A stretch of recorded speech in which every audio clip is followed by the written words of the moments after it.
See, my entire life is an accident. I failed to ask my parents long ago if I was an accident. I see most of the software engineers being insecure today, and then more and more musicians being secure today. That's quite a change. Yeah, because most of the freelancers, in any field for that matter, are still killing it simply because they have worked at their art, they have worked at their skill sets. Smartest things I did was call from Belgium to all the record labels in Mumbai, saying, I'm coming from Belgium and I would like to have an appointment to present my music to you guys and look if there is a possibility of a record deal. And as expected, I landed, met every record label, and every record label showed me the exit door saying, this kind of music will never sell. Please get out.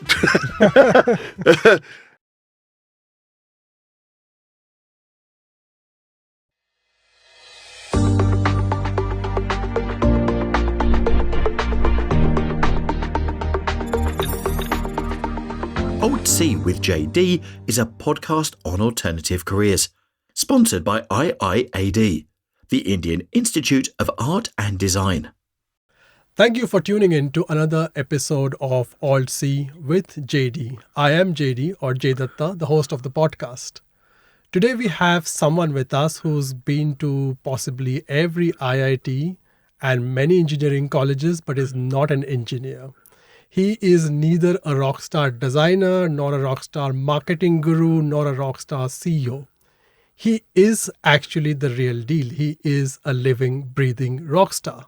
Raghu, welcome to AltC. Thank you. The word that has been used a lot with you is folk rock. Mm-hmm. What is folk rock? I wish I knew, but I think it is in the name itself. It's coming together of two distinct genres, folk and rock. And while retaining their individual identities, they seamlessly come together to form a unique sound. So this is only my opinion. I think folk represents somewhat, for me, at least in my music, the traditional roots music. And rock is what today and future is all about. So it's coming together of the old and the new and making a beautiful present. Excellent. And you have often said that you are not a trained musician. I'm not. And you have actually used the lack of musical training to your great advantage. And you have played to packed audiences in the US and in Russia and to diametrically opposite countries, or at least they were in many ways. You've been to so many festivals from around the world, won awards, have been sung to, people singing along to. You have given music for films. You've done the whole deal. So what's the backstory? Take us back to how it started. See, my entire life is an accident.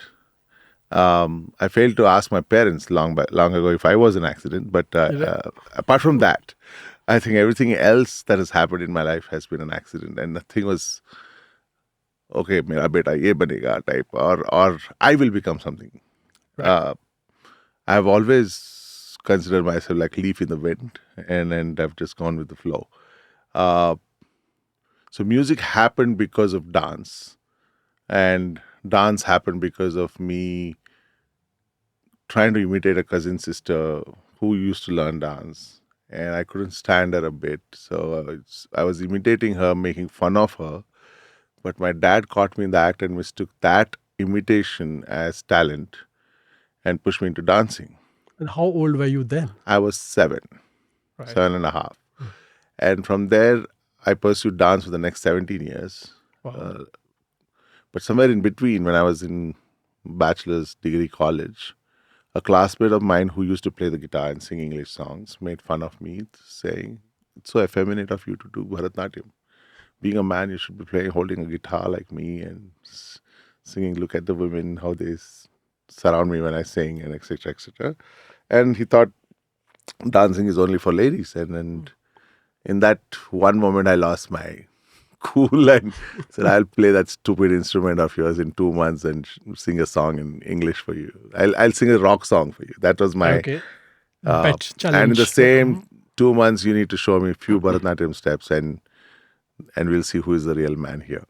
Okay. He laughed it off, but I took it very seriously. So, long story cut short, I was directed towards a seminary in Bogadi in Mysuru, where I was living then. Two brothers, brother Peter and brother Ivan, taught me how to play the guitar. Just enough to sing one song. Fantastic. So the first couple of weeks was mainly into learning the chords, and then I would spend an entire day lying at home saying I'm going to college, but I'm actually going to the seminary, and practicing from morning till evening, just the 4 or 5 chords that I was scribbled on a paper. My brother Ivan had given it to me.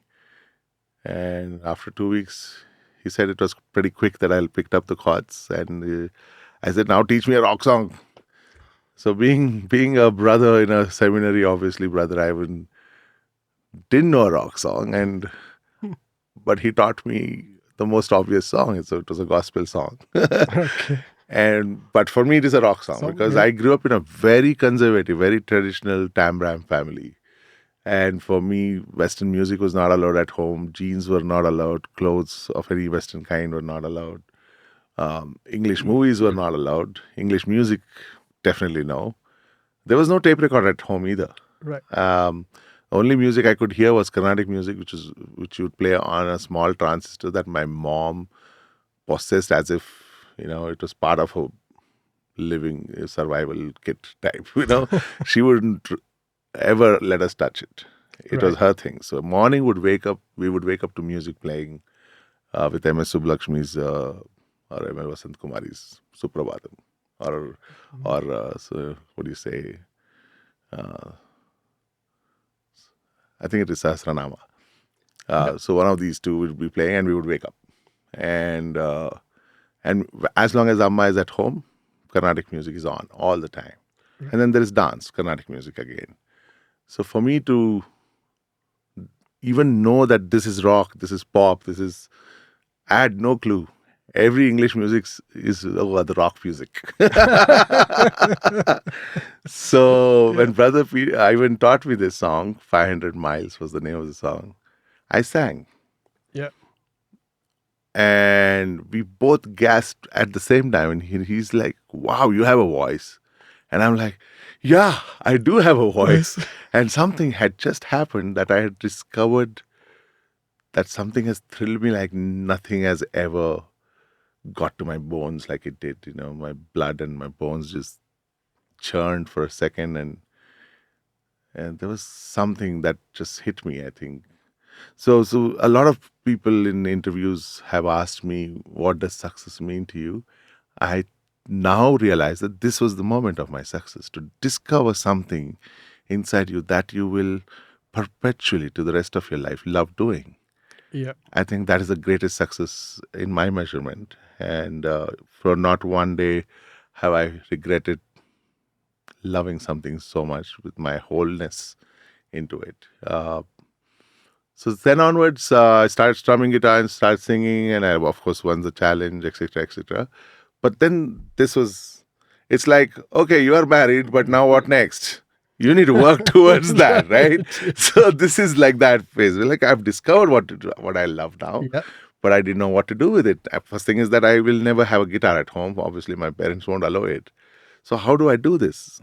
Luckily, a friend of mine from Bangalore gifted me a guitar so I could take it home, saying, I got it as a gift. I can't. You didn't buy it? Yeah. I didn't buy it. Right. So started, again, an accident, right? Yeah. So I started strumming at home, much to my dad's annoyed look all the time. So there was no tape recorder. I could not bring any cassettes to listen to and learn songs and sing along. So right from day one, when I'm strumming, I'm humming along with the chords, whatever notes I hear. Right. And I realized that I could just wander off with my voice and I could make tunes. Yep. And I would remember some of these tunes a few days later. And I was like, okay, there must be something catchy about it. So I started, now I needed words to sing. I can't just go on na na na na na kind of thing. So I would pick up newspaper headlines and somehow edit those newspaper headlines into the tune, like forcibly fit into the tune. That's a nice creative one.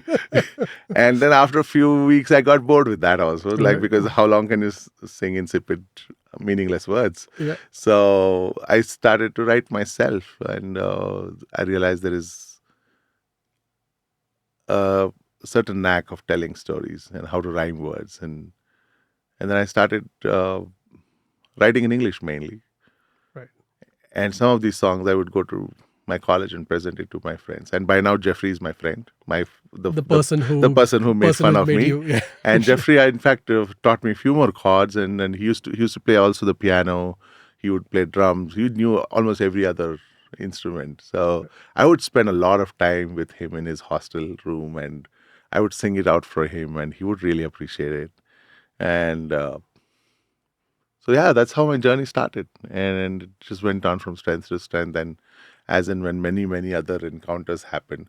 So in a way, not having the tape recorder, not having means to listen to popular songs, and not learning popular songs, and now we call them cover bands or whatever. Yeah. It forced me to write original material right from day one, and till today I haven't done a cover song, so or performed a cover song on stage. I've always performed my own music. So I think in a way it pushed me to be original, and also my upbringing in a very strict Tamram environment with Carnatic music as the base. Yeah. Not technically learning that music, but it was there with me all my life. Sure. And then there is this influence of meeting boys at college who would come with Walkmans and listening to uh, Guns N' Roses, Phil Collins, Wham, Michael Jackson, even I think by then even Metallica was very popular. So yeah, Anthrax, AC/DC, Yeah. Led Zeppelin, Pink Floyd, all of this music was hitting me. And I would pay 2 rupees to 5 rupees to listen to one track from a friend's Walkman in college. wow. That was the deal. Oh, that was a deal. Yeah, as that well. was the deal. That was business. Very Yeah. burgeoning business at that time. Okay. Yeah. So anybody who had a Walkman would make money in college. Oh, wow. Yeah. That's- And exchanging tapes was also Yeah. a way of making money. Like they would lend tapes, but it would be like 15 rupees per day kind of lending.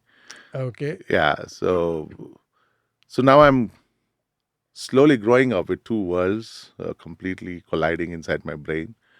And it was only natural that I start singing in English because, again, one of the disadvantages that we parents in India do by sending kids to English medium and not really, in a way, inculcating the native mother tongue or the language of the land, uh, right from the young, forces that generation to listen, to even start thinking, ideating everything in English. Even to this day, it's surprising that I'm known as a Kannada musician, but I can't think in Kannada.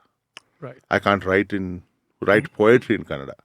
I still write it in English and then probably get a wordsmith for me to help me ideate what I've written in English into Kannada or Hindi or any other language for that matter. Right. So it's English first and then becomes Tamil or Kannada or Yeah, whatever Hindi or language I whichever, choose to exactly. sing in. So that's how slowly my no training in music or any element of music, like be it writing or composing or recording or mixing or mastering, everything has been self-taught by committing several thousand mistakes. And with each mistake I've learned, and I have not been ashamed of asking for help or knowledge from others who know better. Even to this day, if I don't know something, I would rather spend money, whatever it takes, to get the right guy to work for it. And the idea is that it should shape to its best possible potential. And yeah, that's why my current album has taken 4 years and I'm still not done. Yeah, so accidental in everything in that sense. And being untrained has become an advantage for me to create my own sound and have a very distinct original approach to making music or sounding also, and performance. Again, the way I look on stage, the costumes that we wear, everything has come back from elements from childhood. Like as a dancer, I would wear bells on my feet, so I brought that element into it. But it is Right. also a folk tradition to wear bells and sing. Yeah.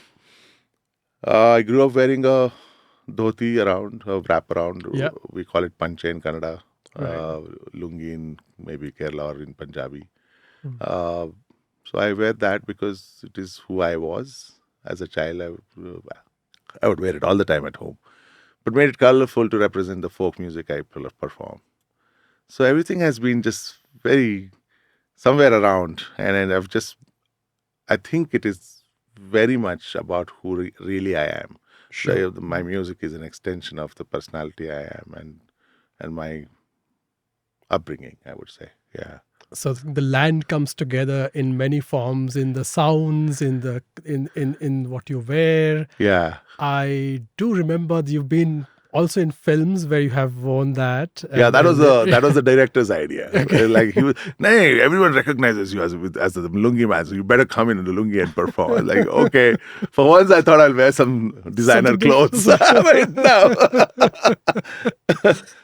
Yeah. So here you are, 17 years of training in Bharatnatyam. You were doing your bachelor's in microbiology, is that right? Yes, And then you go on to do a master's. yes, So and I did pretty well that there also. exactly, I think you were one of the star students. So tell us at what point did the inflection happen where you said, no, music is my career. I mean, this is my alternate path and not really the one which I have been trained into.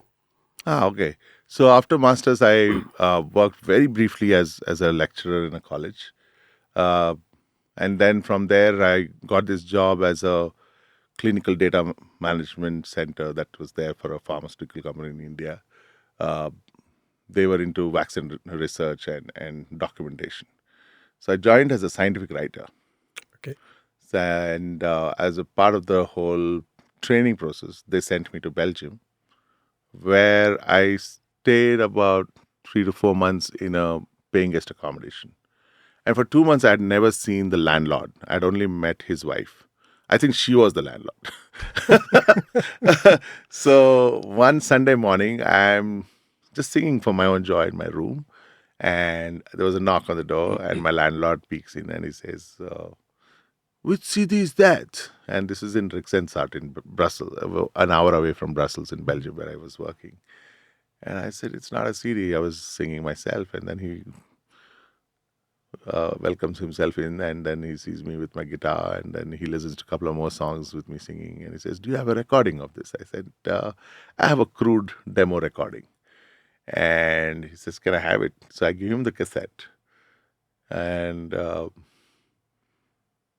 I didn't know who he was. What does he do for a living? It turns out he was one of the biggest producers in Belgian television business. And he got me to perform on a radio show where they played a couple of my songs from that cassette. And I also got to talk about myself.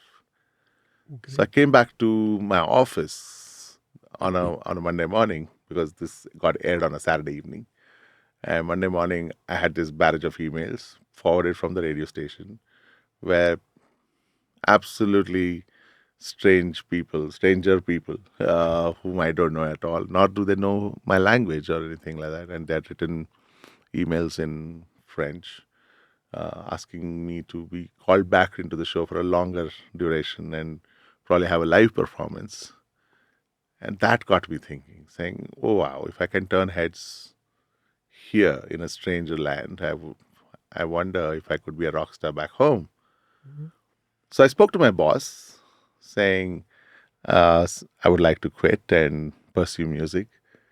This was just a very, very stupid move. I wouldn't advise anyone to do this, because I was just high on the fact that somebody who didn't know me at all said the kindest words I could hear. And that just pushed me to this point to believe that I really genuinely am good at what I'm doing. And I wanted to give it a full-blooded shot. So I told my boss I want to quit. And she's like, are you sure? And I said, yeah, I'm very sure. So in 10 days, they let me off. That was fast. Yeah. Yeah, I packed my bags. And one of the smartest things I did was call from Belgium to all the record labels in Mumbai, saying, I'm coming from Belgium and I would like to have an appointment to present my music to you guys and look if there is a possibility of a record deal. And as expected, I landed, met every record label, and every record label showed me the exit door, saying, this kind of music will never sell. Please get out. And that's when reality hurt. And it really took me by rude surprise, saying, "Hey, but foreigners loved my music. Why are you saying this will not sell?" Uh, then I realized there were musicians like Baba Segal, uh, Sunita Rao. Euphoria was a big deal at that time. Uh, I think even what is the name of the band? Mohit Chauhan's band. Dooba dooba rehta hoon. This was the kind of music which was prevalent at that time Right. and big on MTV and Channel V. And my music was obviously of a quality which was like very, very far from what was popular at that time. So it took another 8 years for me to finally get somebody to hear me out and say, okay, this guy's worth putting it out. And that was Vishal-Shekhar, the music Right. director duo. They heard me in a pub in Bandra and they introduced themselves. And I went to the studio to sing for them and they decided on the go. They said, hey, man, should we start a new record label? And they started a new record label only to release my album. I think they shut down after that. Oh, Yeah. okay. Yeah. That was just purely two musicians coming together to show that genuine love for another musician's music. Wow. That again is a great accident. Till today, Vishal and Shakkar have never asked for the money back for the money that they spent on the release of the album. And they did quite a bit, actually. And I tell this story very proudly everywhere because I'm very, very grateful for so many people. Just to keep this podcast short and not like go for a 30-hour long podcast, I've eliminated so many names. Even the person who gave me 30,000 rupees check to record my first demo, the one cassette that I gave to Varnish in Brussels. This was a person called Mr. Hariharan. He used to be the managing director of a company of Biodiversity Conservation India Limited. And he heard me for the first time. Me and my violinist Bhaskar played for a World Environment Day. That was our first concert in Bangalore. This was on July 6, 1997. And this is previous to you going to Belgium. Yeah, this is previous time. I have not even found this job yet. And we've just played a 15-minute set and we were walking down the stairs and said, can I buy your CD? And I'm like, dude, no, who are you? The next thing is that we become friends and he invites me home to, for dinner and he's invited a few more friends and he makes me sing in front of all of them.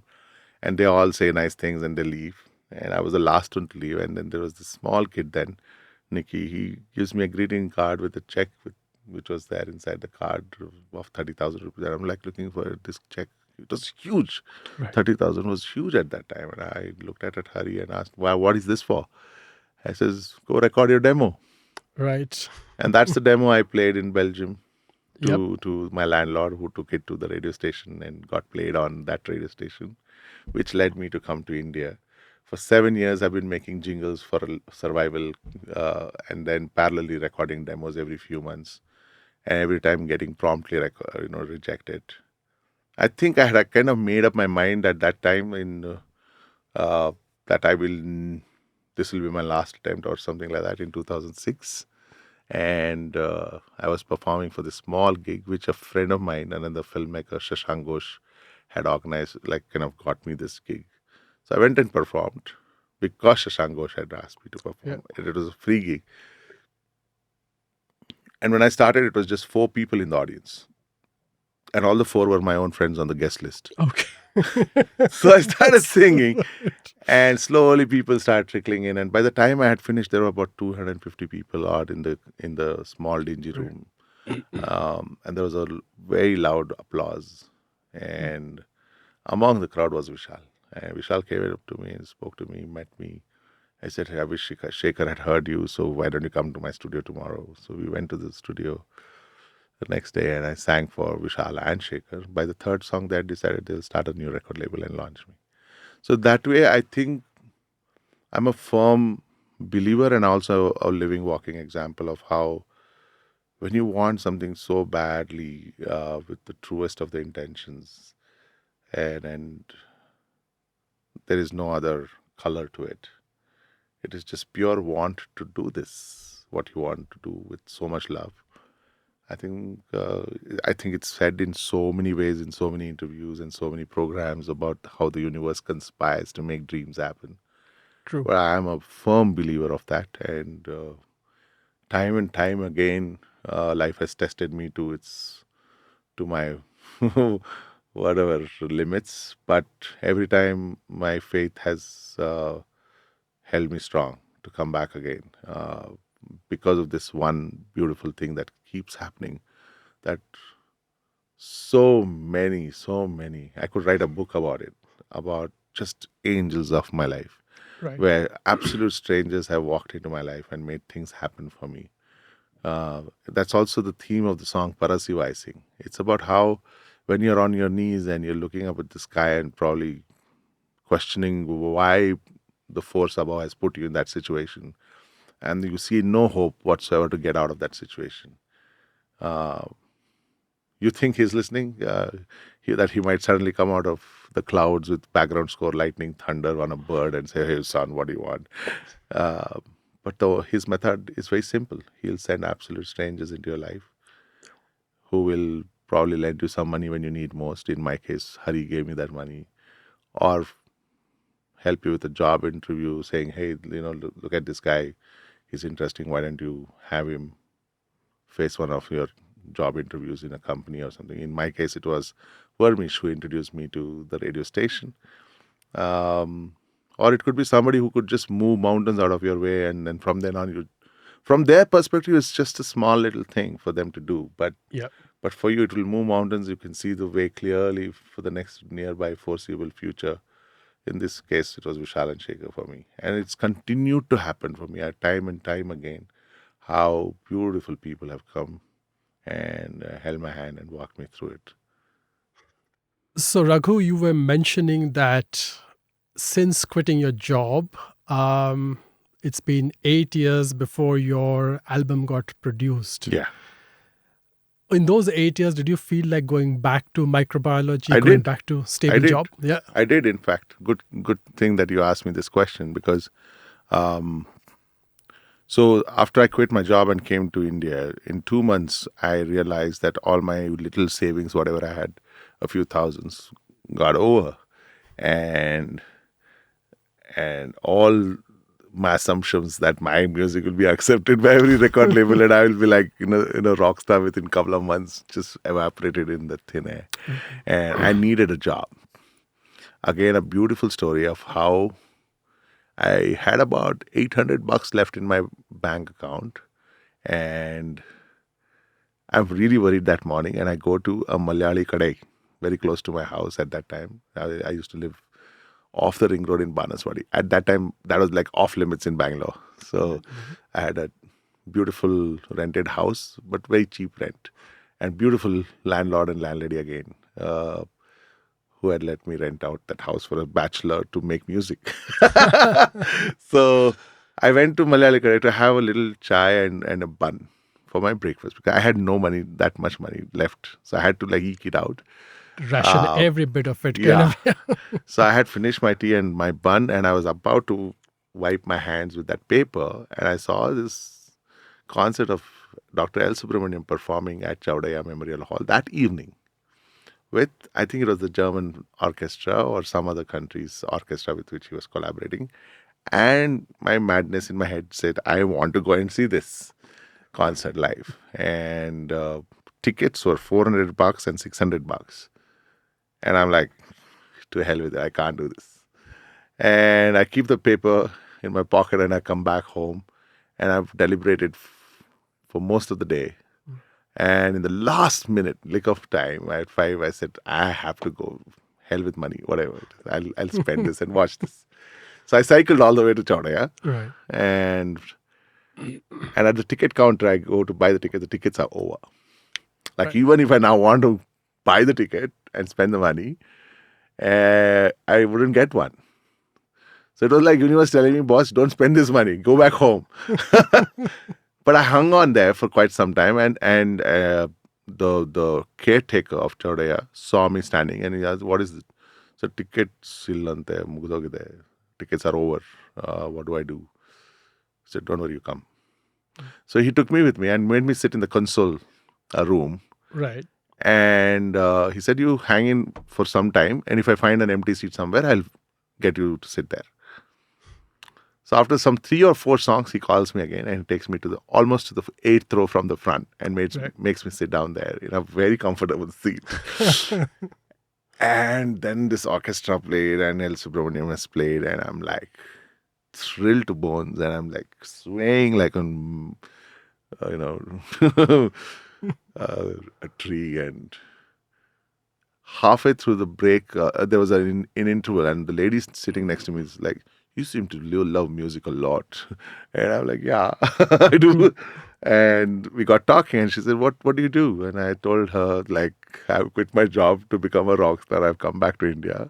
But now I realize it was a very hasty decision. I think I need a job very soon. I really need to find a job now, kind of a thing. But it's nice to see that you're still enjoying the music concert. I said, yeah, I got lucky. I got a free seat inside, so I could come and watch this. And she's like laughing. And then at the end of the concert, she just pulled out a card from a bag and said, "Come and meet me tomorrow at my office." And turns out she worked in a software company as a tech writer. And she was probably the team lead or head, whatever. So I go to the company's office the next day morning, and as soon as I come, I'm not told anything why I was asked to come. So happens to be it was my interview. It was a job interview, and there was a written test. And the written test was a simple English test, which I kind of aced it. But it was also in the end of the page, there was a small HTML example given, and I had to extrapolate it to a longer HTML. I had no clue of computers. I'm a biology student. So, but looking at the example, I kind of put logic together and just made whatever the programming had to be done.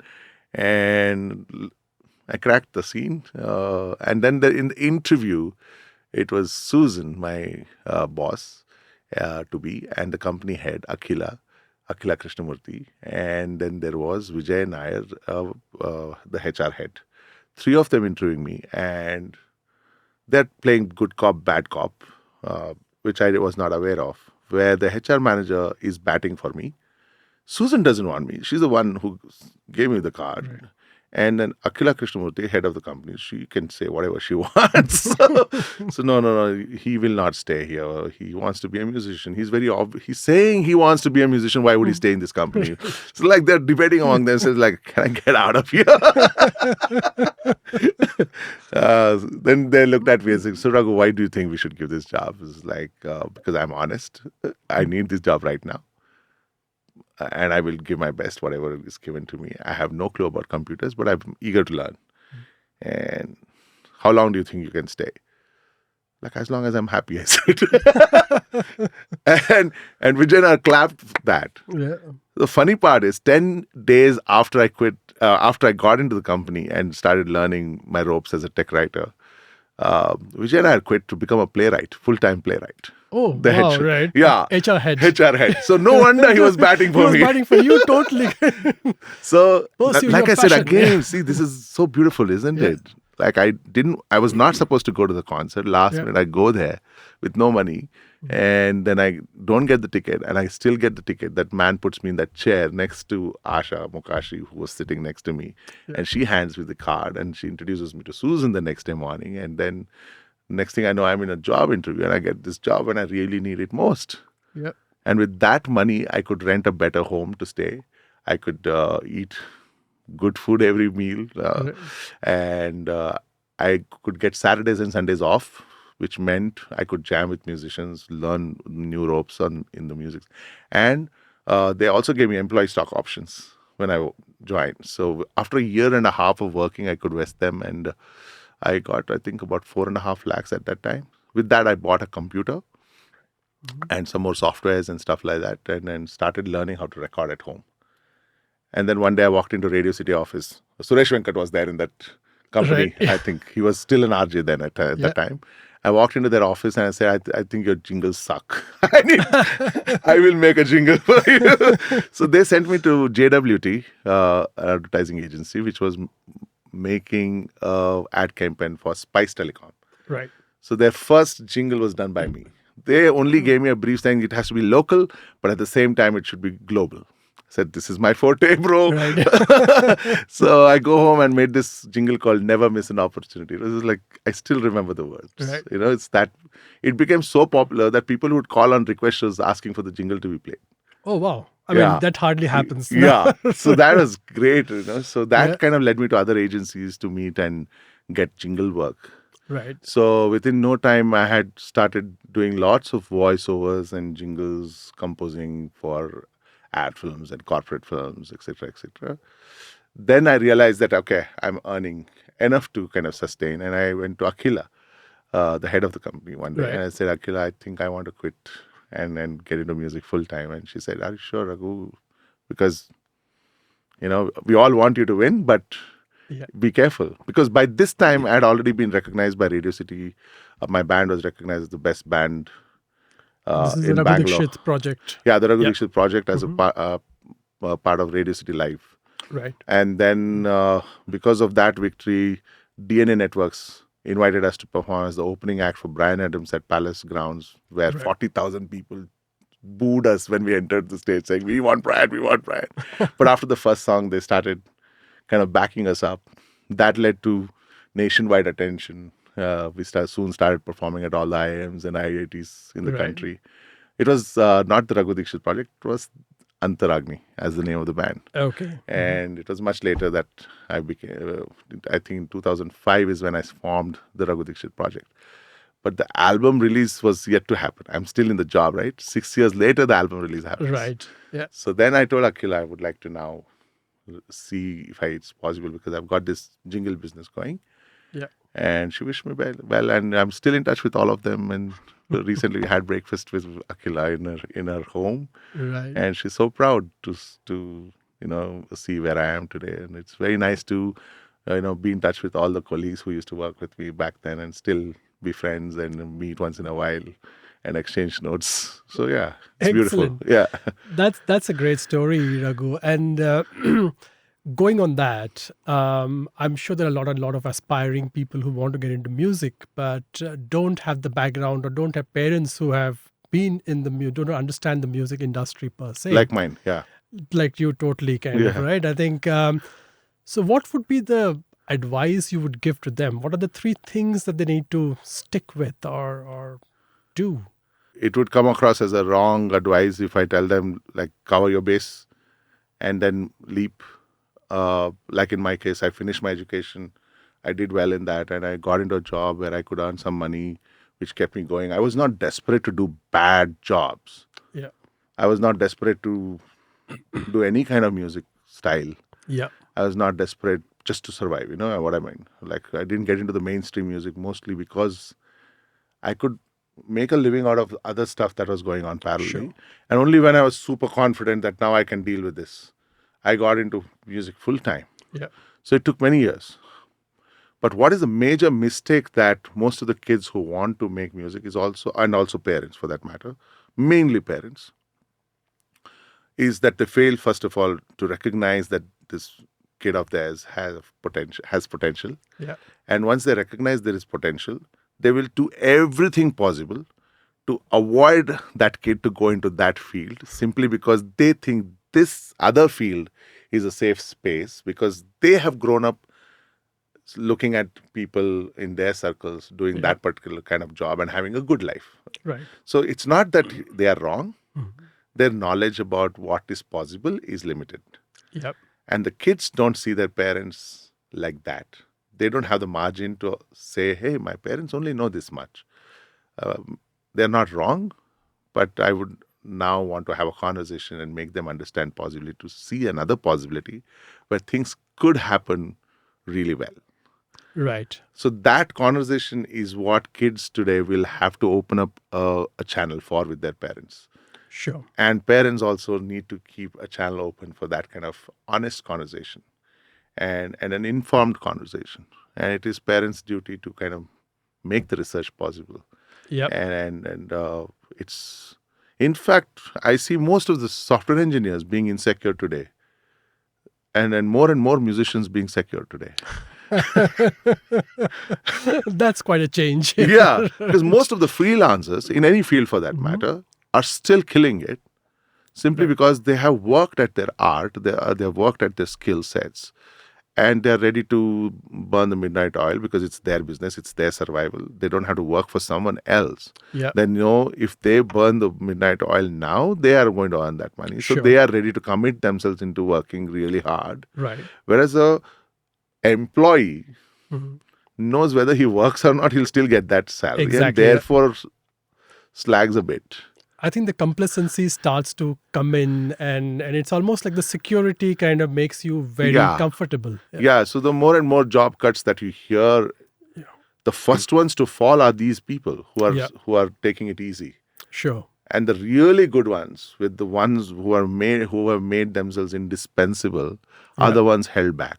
True. It's the same with music field also. Yeah. The ones who have got the skill sets, they have multiple areas of interest, and it's not that they're stuck with one style of music or one instrument. Nowadays, I see musicians playing almost 5, 6 instruments, and they've learned styles which are apart from whatever their mainstream interest is. Sure. And they're able to fit into anything, any requirement. And there's no more concept of, if you're playing in a certain band, you can't play for another band. It Right. used to be so Yeah. religiously restricted earlier. Yeah. Now the world has opened. Like, my band members play for many recordings for others. They have their own teaching schools going parallelly, apart from what they earn in my band. Sure. So I do film music. I sing playback. I can do jingles. I can do.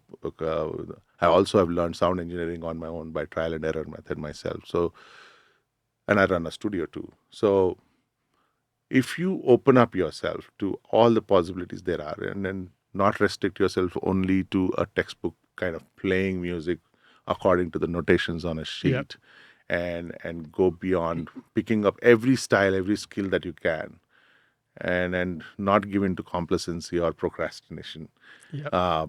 and learn the art when you can. True. Like, I find it difficult now. I've started to learn music now formally.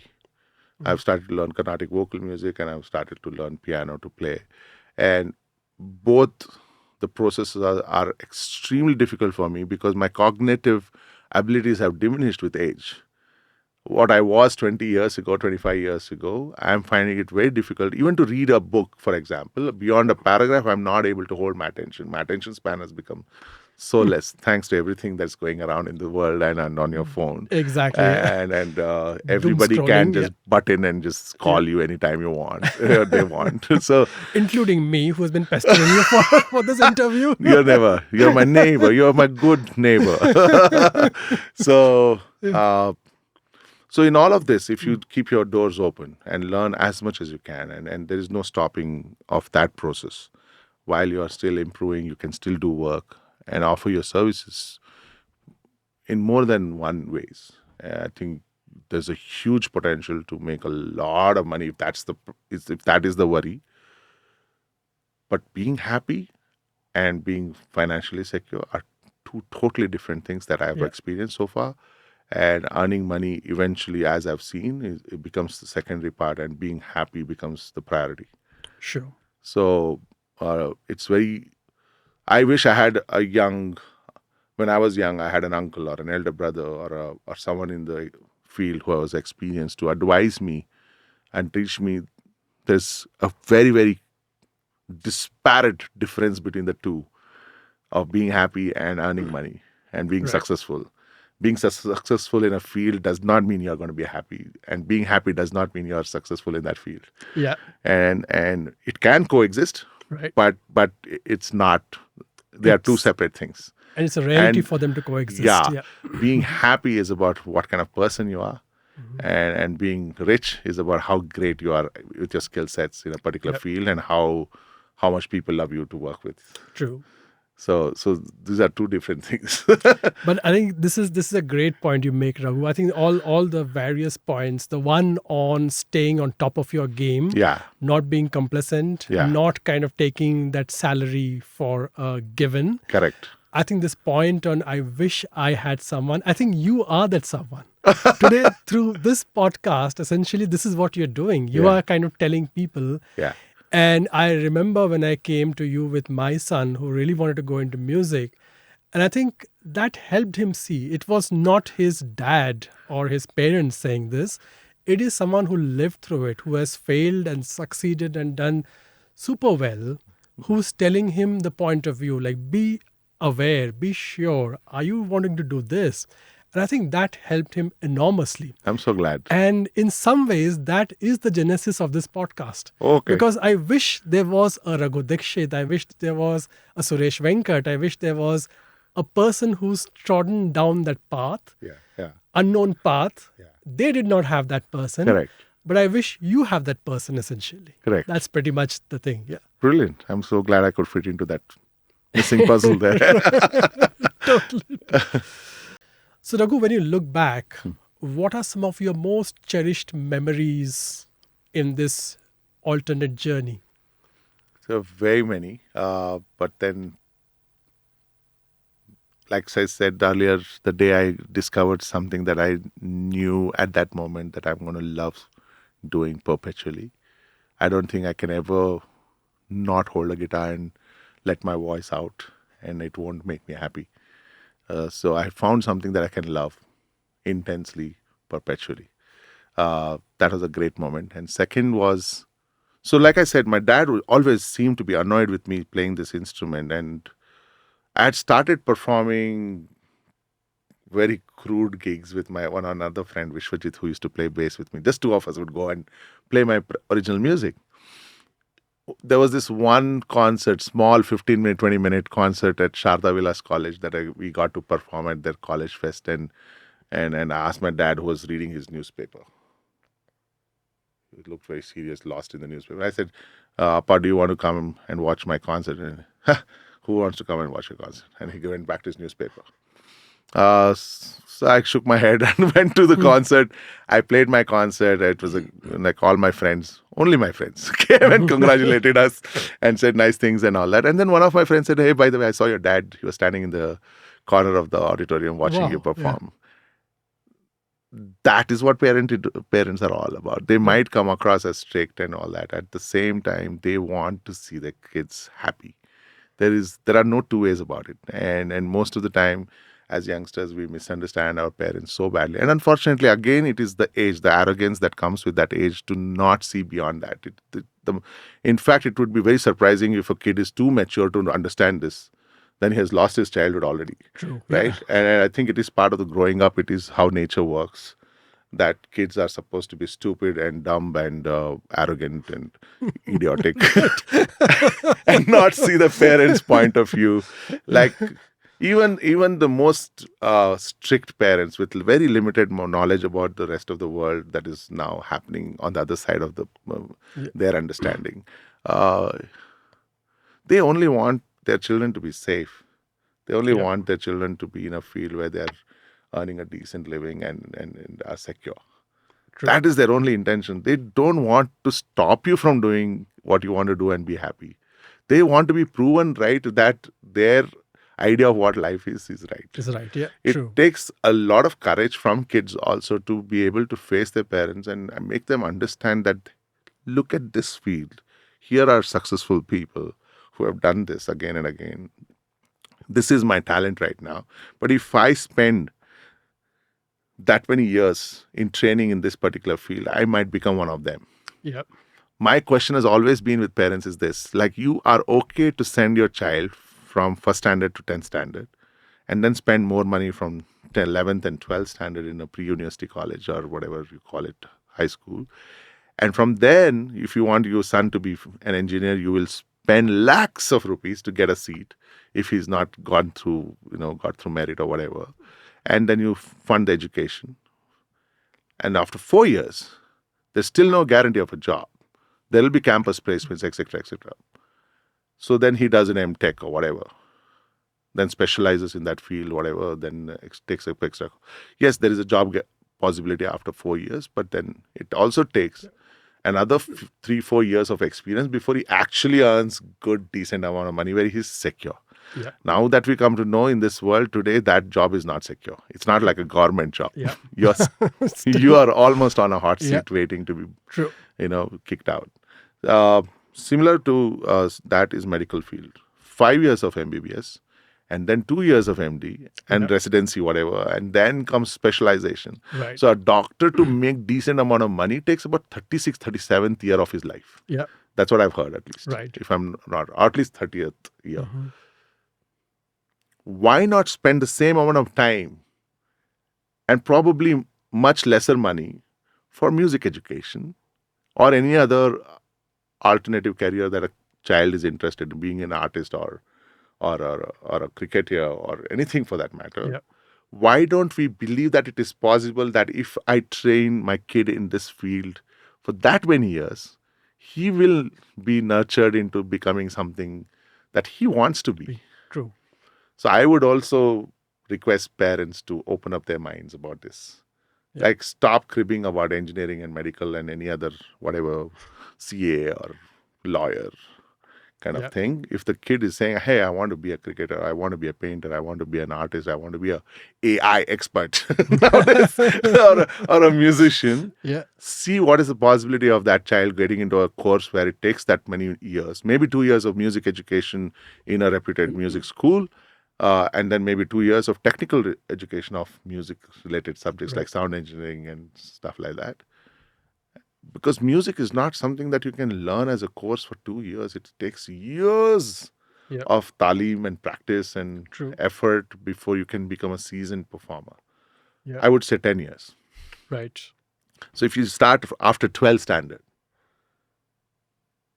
and if he's fortunate that his parents have pushed him into a music class much younger, or her into a music class much younger, then you have already finished, say, 5-6 years of that training. True. And then you have all the time only to specialize in that particular field, and you extend your education to another 5 years. Because music is something that you can find, or any other art form or sports, you will know your kid is interested and inclined very young young at age. And if you have the patience, to tolerance, to understand what your kid really is interested in, and understand the psychology behind it as to why they like. Yeah. So it could be pretentious. Sometimes it could be to just show off. Yeah. Because his best friend or her best friend is doing the same thing. True. But the genuine interest stands out. Yeah. Always. True. Because genuine interest never needs pushing. Genuine interest never needs keeping a vigilant eye and have you done this homework? Have you done practiced? Have you done... you don't need to. None of If the that, kid yeah, is yeah. interested, the kid will do it on its own, filmmaking for that matter. Yeah. Anything. Once you recognize the talent, start them young. By the time they come out of college, like say 11th or 12th standard, they're at a very significant stage in their musical or any other field for that matter. And from then on, it's just a few steps more. And then there is time to deal with everything. Right. Let's say we give 1 year, one off year, where the Right. kid gets to try everything that the kid wants to try. Yeah. And if the kid is not feeling it good, then you bring him back to the mainstream education. True. 1 year is very, very small to lose in a big span of life, Yeah. to spend regretting why you didn't do what you wanted to do always. Totally. No, I think that is such a critical piece of advice. Parents think that they cannot give up this year. Yeah. But in a span of 65, 75, 80 years, that's just 1 year. Yeah, exactly. I And don't it's- see yeah, why. why Why is you this know, that so right? important? He might lose the grip on education. He might lose the taste of going to the college, the discipline, everything, blah, blah, blah. Right. If he's so easily malleable, then you are not a good parent. Yeah. Not that the kid is wrong. So, Raghu, job, career, and calling. People get confused about these three terms. Yes. For you, given from your vantage point, how do you see these three terms? I mean, is music the calling? Was it a career? How do you see that? Great question, actually. Job is straightforward answer. Job is something that you do to earn money. But if it becomes your passion also, and job and passion come together, then it's the most blissful experience, because you'll never let go of your perseverance and hard work, and every day there is a challenge to wake up to, and you'll face it with a lot of enthusiasm. If it's a job that you have to do only because you want to earn money, but there is something else that interests you really, then you're waking up every morning cursing the job that you have to do, and then find that time that you can do the other thing that you really want to do. calling is great. In my case, I thought music was my calling, but it's not. It's life has taught me now through very tough lessons that what you do, even as passion, may not be your calling. The purpose why you do it becomes your calling. Right. And for the longest time, probably in my younger career, it was to become famous, earn money. And I wanted YouTube hits. I wanted numbers to go up. I wanted people to chant my name or whatever, send messages or hold placards saying, I love you, Raghu, whatever it is. and be respected for what I do, Yep. etc., etc.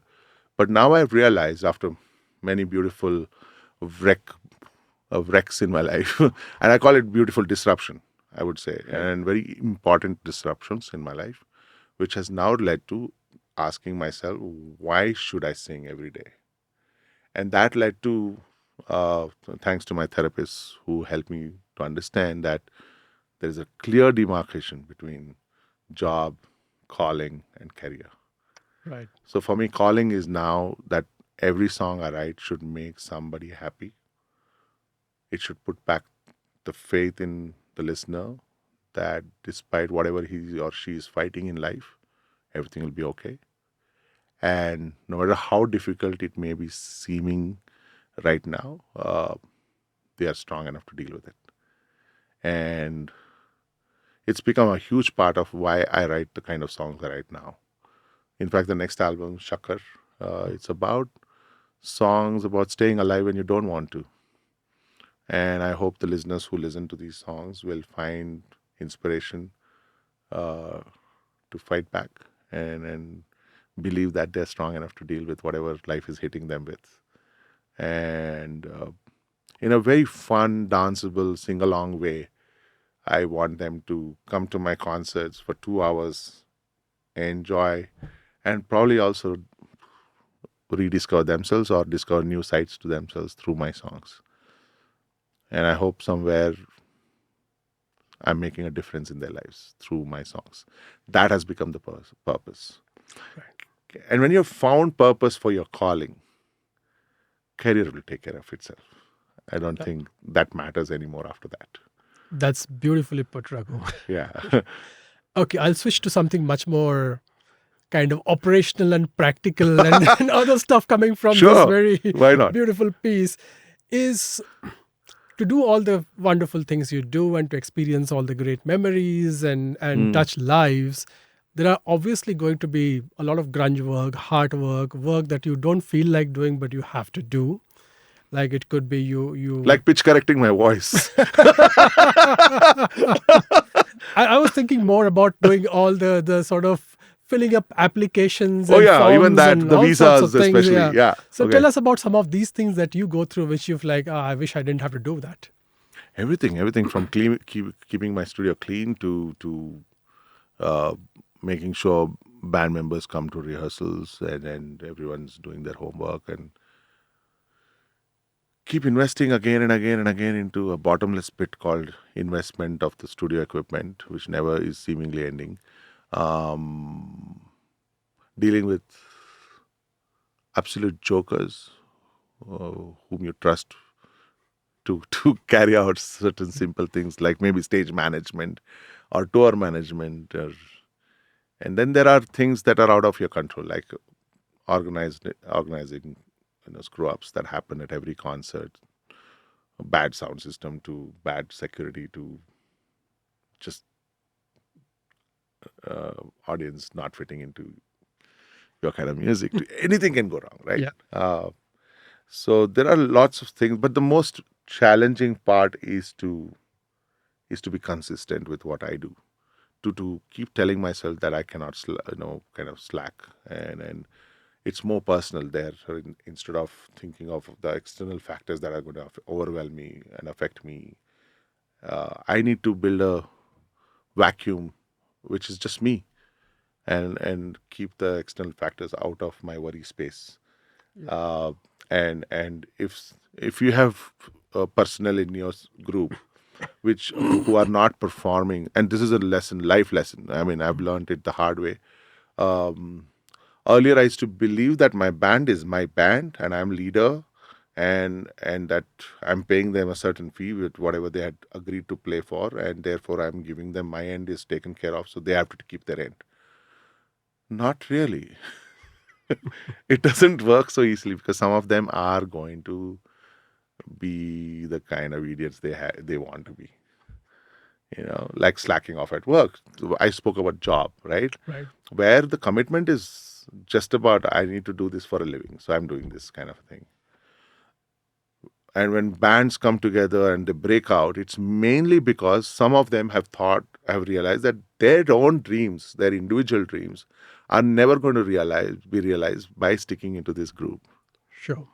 And that's when I started having conversations one-on-one with my musicians to understand what is it, that one thing that they really want in the immediate future to happen in their life and the distant future, and then beyond that, where do they see themselves from 10 years from now? What do they really want? How much money would they need? What is the inflation? What is everything? Now I have to account for all of that and see if some of their dreams, if not all, can come true by associating with me and my band. So I am almost always aware. There are concerts which I don't want to play at all. I'm tired. I don't want to take another concert within that month. But I still do it because I know there are 7, 8 more people in my team who earn from that money. And I can't let go. And it is part of that journey. It is one of the grunge things that I have to do, where I'm just tired. I don't want to do shows this month because I have made enough money. Now, why should I, waste time, waste my energy, and tire myself more? I've asked that question several times, but then I've also realized that in my toughest times, these are the boys who have stood by me. And it slowly took again, like one of the areas of understanding through these beautiful disruptions that happened in my life is that I should take everyone along with me. Yep. It can't be just about me. And that has helped me a lot to win a lot of improbable things that I would have otherwise alone never managed to get across. No, that's absolutely the thing. And sometimes I think, therefore, by nature, you thought you were an independent artist. Suddenly you also become the manager, the mentor. Yeah, you're an and entrepreneur. everything. You You're an have to think entrepreneur, like an yeah. entrepreneur. Totally. Yeah. And you have to run a band like a company would. Yeah. You have to have a visionary. You have to have a CEO. You have to have a COO. And then you have to have a CFO. Yeah. And sometimes you can't have all of them. You have to roll all of those roles into yourself. You are the one. Yeah. So that has been a lesson to learn, along the way. And I'm glad. And I'm glad that few of the most unpleasant incidents of involving musicians who have played with me turned out to be very good lessons to become the person I am today. And I'm grateful, really grateful that what seemed such a bitter experience turned out to be the best lessons ever. And when I look back now, then I'm like, yes, great, it happened. So that one catapults us back into the $1 million question, which I'm sure every parent looking at this podcast must be thinking, like, can you actually survive and make money as a musician? You obviously have, as you just mentioned, but any short, quick sort of takeaway for them? Like any other field, if you're not the best, you will not survive. The best of the best software engineers are always in demand. That field will never die. It is only growing more and more into. Now you have this AI disruption happening everywhere in every career, for example, and there's a sudden fear that musicians will lose jobs. But it is the lower tier jobs that will absolutely get wiped out. But the ones who can really use AI tools in a very creative way, you still need a human being to use that AI, right? True. In a certain creative way. It's not that AI can do everything. That basic idea has to come from whatever the prompt you write. Exactly. Yeah. It still needs a human being to come up with that prompt. And the music that you produce still has to be liked by humans. Yeah, exactly. It's And not that's that where the robots are magic going to is, dance. they're going to dance, And you're not going to have robots becoming your fans. Yeah. So, and real people have real feelings. Yeah. And the real feelings can happen only from a human being. True. Yes, maybe there will be a simulation of real human beings' emotions one day through AI. Who Who knows? knows? Yeah. It can invoke certain emotions in some people, but then there is very something inexplicable in a human mind that can easily differentiate the real thing from the fake thing. Like artists lip syncing on stage, for example. The most clever lip syncing artist on stage will still come across as unreal and fake, even for the most uneducated person, musically, I'm saying. Yeah. You know, and that's never going to fade away. True. So I would say, hey parents, just if you think your child has the talent, nurture them right from the young age. Let them explore all the possibilities that there are in that particular field. Don't restrict them to one kind of music or one kind of instrument, and just allow them to experience everything. Like take them, maybe make them meet as many musicians as they want. And musicians are very kind people, uh, when you, if let's say a very popular artist comes and performs in your city, and if you can manage a cracker conversation with the manager way ahead in time, saying, can we get 15 minutes with this artist?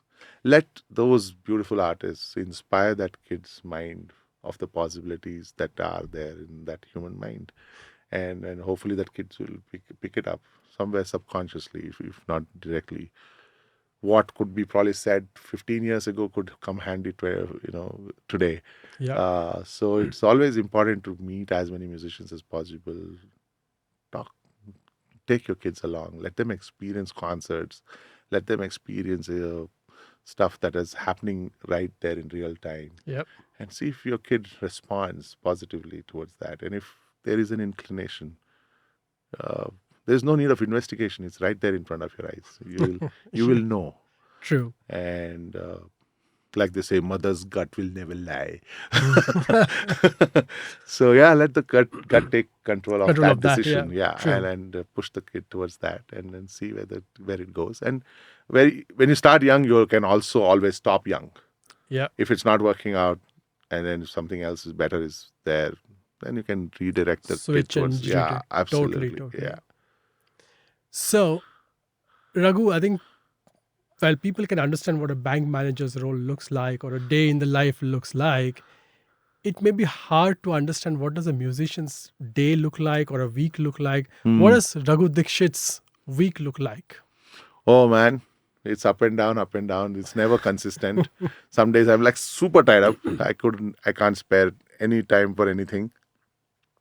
Then there are days where I'm doing nothing but loafing on my sofa, watching Netflix, whatever. Right. But the hectic days are really mad and exciting. Uh, and for every artist that I've observed, that these non-functional days where things are not happening and nothing is happening are extremely important for the subconscious mind to ideate new things, Right. to experience. Maybe just reading a book could lead me to the next big song for me. Yeah. Watching a movie could lead to another idea of a song. Anything, or maybe I just travel out into, say, nature, and just the fact that my heart is feeling more free today in the middle of nature leads to newer sounds, newer ideas, newer song. The way I sing may be different completely. So it's very important to keep your heart and mind stimulated at all times. So yeah, when there is nothing happening, I'm constantly reading or watching or hopefully traveling on my bike. So, Raghu, one question, and I think you have alluded to that earlier, which is what advice would you give to the 88-year-old Raghu Dixit? 18-year-old Raghu Dixit. If I met my old self, I would teach him a lot of things actually, or just talk, not really teach or preach, for that matter. And I hope that 18-year-old Raghu Dixit had the prudence to ask the right questions, and even if the prudence was not fine tuned, um, hopefully the elder Raghu knows what he's talking about and to whom he's talking about. And it's not about just music, career choices. It's also about finance. It's about matters of the heart, matters of what marriage is all about, what relationships should be about, how do you treat people.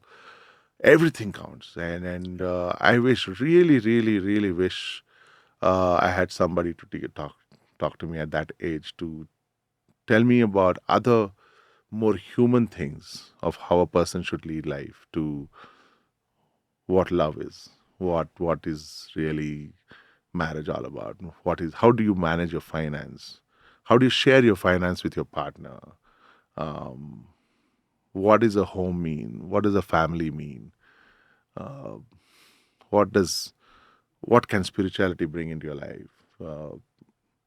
Not, I'm not talking about religion, I'm talking about spirituality. um, all these things, apart from hard work, knowledge development, etc., etc., I think these are far more important values to inculcate in young kids than तुम career पे ध्यान दो kind of a thing. True. Yeah, I think eventually it's about becoming a beautiful person, Right. uh, and how kind you are to others and how compassionate you are to other people's emotions. I wish I knew. Yes, but it's no regrets really. Whatever is, wherever I am, I'm there where I'm supposed to be. No, great, Raghu. I think this has been fantastic having you with us on AltC. I think I really appreciate the time and the generosity that you have given, and being very open and being very honest. Pleasure Thank is you all so mine. much. Pleasure Thank is you. all mine. Thank you. Thank So you. please keep watching more of the episodes. We have more people with more real stories of careers lived, lives traveled, alternate paths taken. We'll see you in the next episode. Till then, stay hungry, stay curious.